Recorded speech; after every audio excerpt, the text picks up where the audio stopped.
Okay. ¿Qué onda, locos? Welcome back to Mexican Movie Monday. Today's movie we'll be looking at is called El Club de los Insomnes. El Club de los Insomnes translates over to the Insomniac Club. Personally, I like the old title, which is El Refugio de los Insomnes, which is the refuge of the insomniacs. I think it kind of makes more sense since a convenience store is just the right amount of refuge for those who can't sleep at night. The three main actors in this movie are pretty famous in Mexico, so you might recognize them. You have Leonardo Ortiz Gris, who plays Santiago.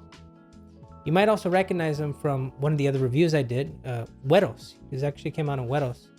And he won an Area Award in 2018 for one of the movies he was in, which is Museo. Cassandra Serengoti, I don't really know how to say her last name. Reminds me of a Pavarotti. Besides the point. Cassandra plays Daniela. Daniela is the convenience store clerk.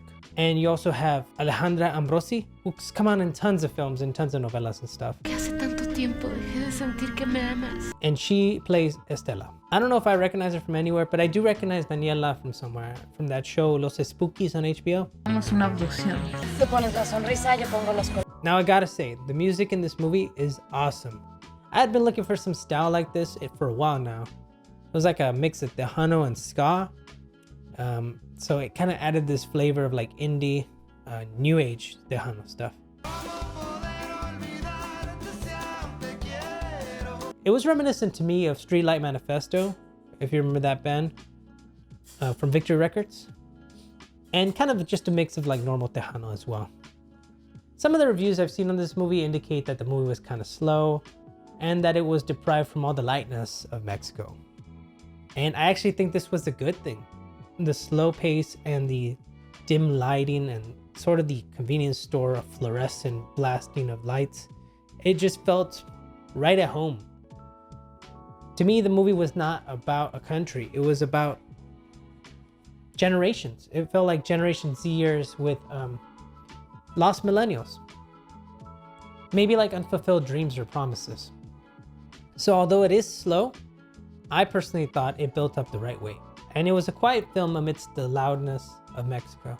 I grew up spending a lot of time in stores. 79-cent ices and those 64-ounce fountain drinks. It was ridiculous. I just felt it kind of drew me in like moths to a flame. I also don't know if it was a ghetto Chicano thing to spend so much time at stores, or if that was just a Laredo thing. I remember first moving to different locations and realizing that it wasn't just a Laredo thing, but it also wasn't just a Latino thing. Spending some time in California, I got to see that a lot of people spend a lot of time in convenience stores. The convenience store is truly a refuge for the homeless, the poor, the lonely, and the depressed, you know? I think that for the homeless, it's a good shelter, even if it's just for a limited time before you get in trouble. The poor, there are candies that used to be like 5 cents or 10 cents. So that did help out a lot. And even more so, there was always stuff that was like on sale, even at the store. The depressed, I think it's good for them because it gives them some place to go. And not to mention the vast amount of fluorescent lighting in there kind of somehow lifts your spirits up, even if just by a tiny inch. And the lonely, because there's always somebody at a convenience store. Always. 24 hours a day. Well, that's if it's a 24-hour store. I remember also looking at the stuff in the stores and reading all the ingredients. Felt like one of the only kids that used to read the nutrition facts. But growing up without, I kind of did this as a sake of necessity.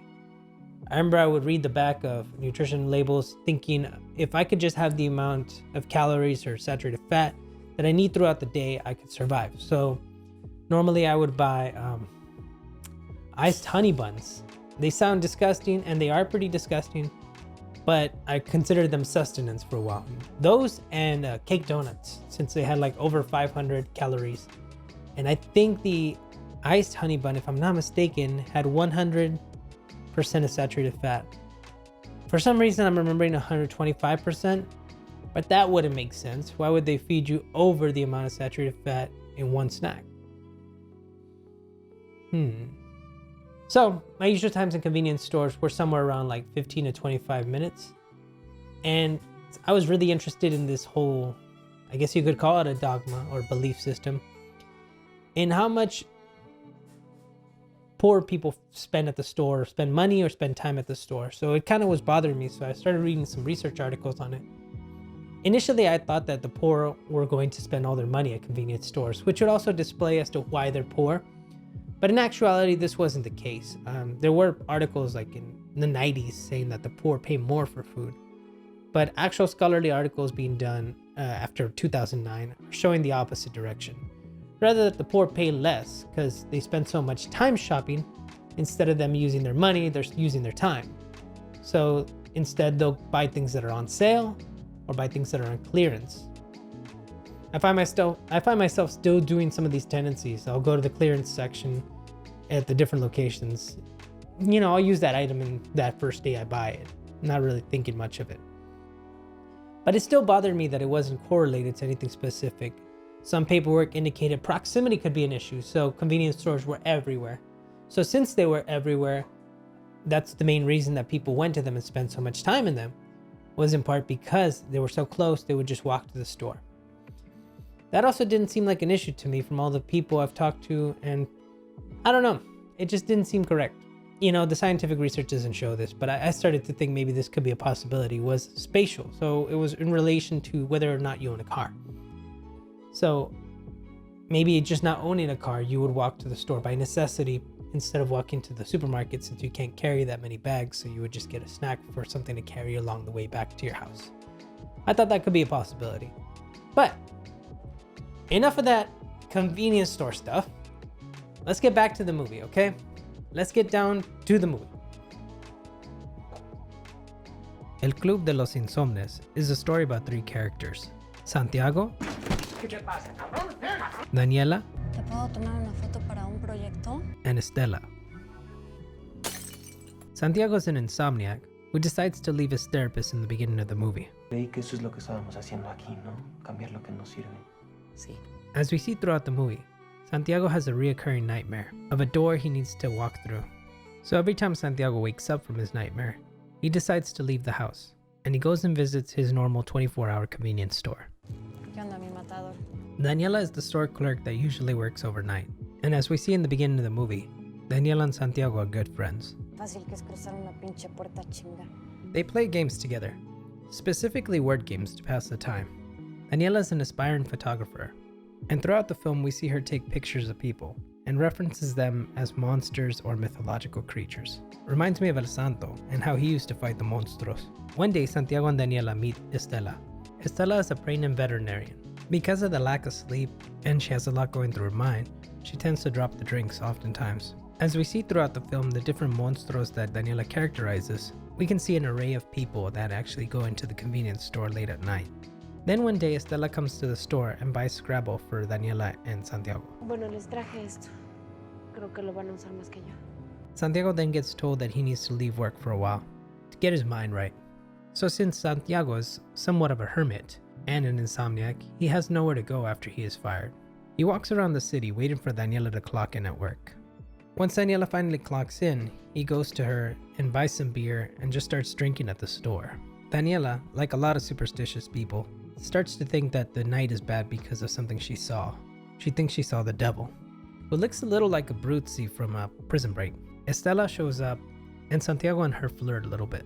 I am not sure if Daniela likes Santiago, but there are moments in this movie that kind of exemplify that idea. Puta madre, pensé que nunca se iba a ir, cabrón.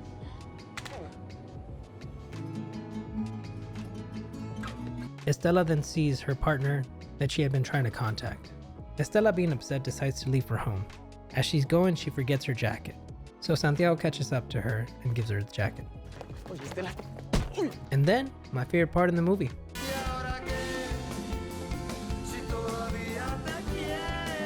I like the essence of playfulness that exists in a childlike behavior like staying up late at night or eating snacks, drinking and having fun.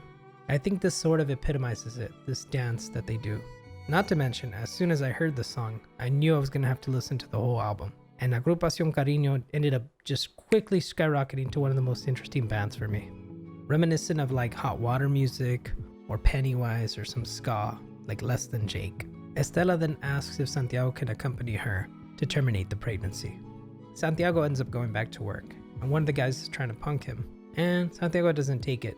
I don't think I've ever met anybody like that at the workforce. I don't really get it. Santiago then waits for Daniela at the store, and we then find out that Daniela had left, and that a new clerk will work overnight. The manager also says that Santiago cannot spend his time there at night. Estela then waited for Santiago to accompany her, but he never shows up, since his phone is broken. So instead she goes to a restaurant, and we never see if she terminates the pregnancy or not. But she draws on a little napkin, a little girl with a puppy, which seems to indicate that maybe she ended up keeping the baby. At the end of the movie, we see Estela meet Santiago at the convenience store. And she seems upset, and he seems upset with a black eye. And while she goes and gets her usual Coca-Colas or whatever they are, they find a picture of Daniela like smiling for her birthday party. And Daniela puts on it that they should sleep together. Personally, since they're insomniacs, I assumed it to be actual sleeping. So at the end of the movie, Estela invites Santiago over to her house. Santiago feels awkward, not a place, and Estela asks if he can sleep next to her. We end the movie, of course, with Santiago walking through the door, or rather, facing the door and finally coming to terms with the possibility of leaving through it.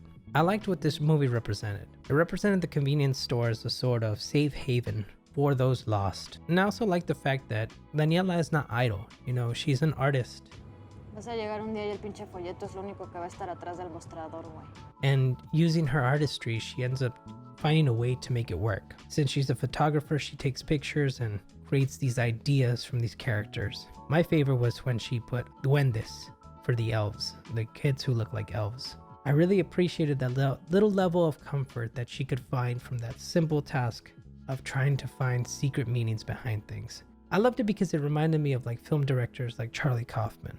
Very artistic, but also had a sense of meniality, a sense of pragmaticism of the mundane. Agree. Perhaps I'm not interesting, but I am the only thing I have to offer, and I want to offer something. I love that film. It's very, very nice seeing the convenience store so much in the movie. I think adding the hint of the different characteristics of people. So when she imagines them to be lobos or demonios, I think it was cool to imagine this ideal of people personified by monsters. And insofar that those same people are the people who end up at the store. I'm probably going to rewatch this a few more times. I've already seen it 4 times or 3 times.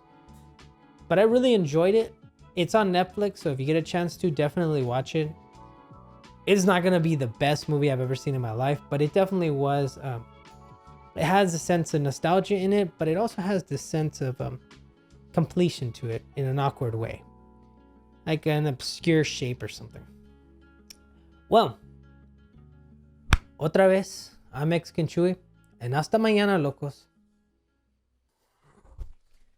Y ahora que todavía te quiero.